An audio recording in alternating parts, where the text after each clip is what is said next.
Nimeulizwa swali hili nikaona nilijibu. Mke na mume ni ndugu? Jawabu lake mimi nalijibu kama ifuatavyo. Mke na mume si ndugu, bali mke na mume ni washirika. Washirika wa karibu sana. Ndoa ni taasisi.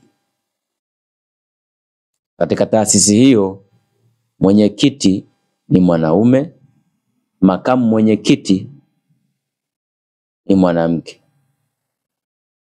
Alafu watoto ndipo wanapofuata, anapatikana makatibu wakuu na wengineo. Hii nimeongea hivyo kwa ajili ili tuweze kuelewana. Katika taasisi hii, sheria zinazopaswa kutumika kuiongoza zinatoka kwa Allah. Katika hii taasisi, ili hii taasisi iendeshwe kwa haki na kwa uweledi, sheria zinazopaswa kutumika katika hii taasisi zinatoka kwa Allah. Kushindwa kufuata sheria hizi zinapotoka kwa mwenyewe Allah, matokeo yake ni taasisi kuzorota, kuyumba, kuwa na migogoro.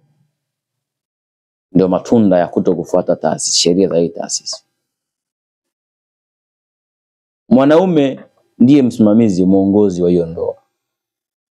Mwanamke ni msaidizi wake, ndio maana ya mshirika wake. Watoto watakaopatikana ni ndugu wa pande zote. Ndugu wa mume, ndugu wa mke na wa mama. Kwa hiyo ni washirika wameungana, wametengeneza taasisi ya ndoa kwa mkataba. Mkataba huo unapatikana kipindi kile mume anaenda kuoa na mwanamke anavoolewa. Kwa hivyo ili mambo yaweze kuwa sawa, ni watu waishi kwa kufuata sheria za hiyo taasisi, ambazo hizo sheria zinatoka kwa Allah mwenyewe. Leo tumekuwa na mengi sana katika ndoa, sio mengi sana, mazito mengi sana. Na bahati nzuri tunamshukuru Allah, amekataza mambo ya ndoa yako usiyafikishe nje, kwa sababu ndoa zina mengi. Kwa hiyo kama unapitia mengi huko shekhe, usiyapeleke out. Sio kafanya watu wasioe shekhe, na hatari. Wewe jifanye unapeleka tu nje. Mtu asipooa hapo unapata madhambi shekhe. Kaa kimya, yaliyopo huku yabaki huku. Kila mmoja na kwake. Ndio inavyokuwa.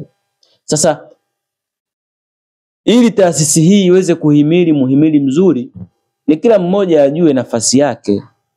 Mimi mwenyekiti nafasi yangu ni hii, napaswa kufanya hichi. Mimi makamu mwenyekiti mke, napaswa kufanya hichi, haya ndo majukumu yangu. Mimi katibu mkuu mtoto wa kwanza wa kiume, napaswa kufanya kadha. Mimi hapa wa kike nifanye hivi. Hii taasisi itadumu. Lakini kushindwa kudumu kwa taasisi hii kutatokana na nini?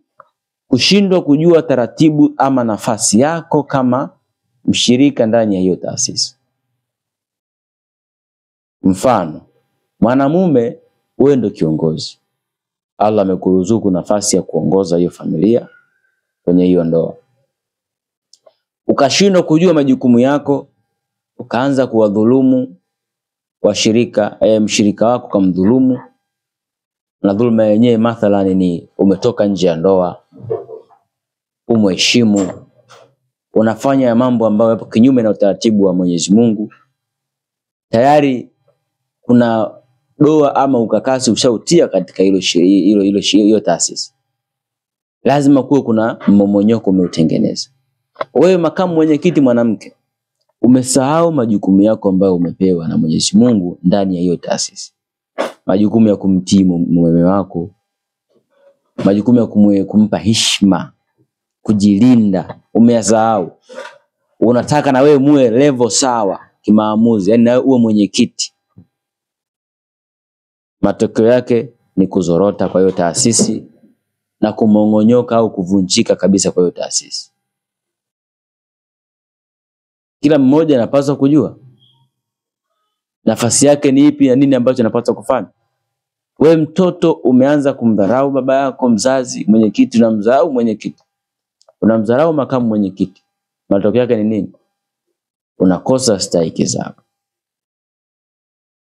Na haya ndiyo mengi ambayo yanaendelea. Wallahi nakwambia, ndoa zetu za leo nyingi zinashindwa kufika hatamu kwa sababu hiyo.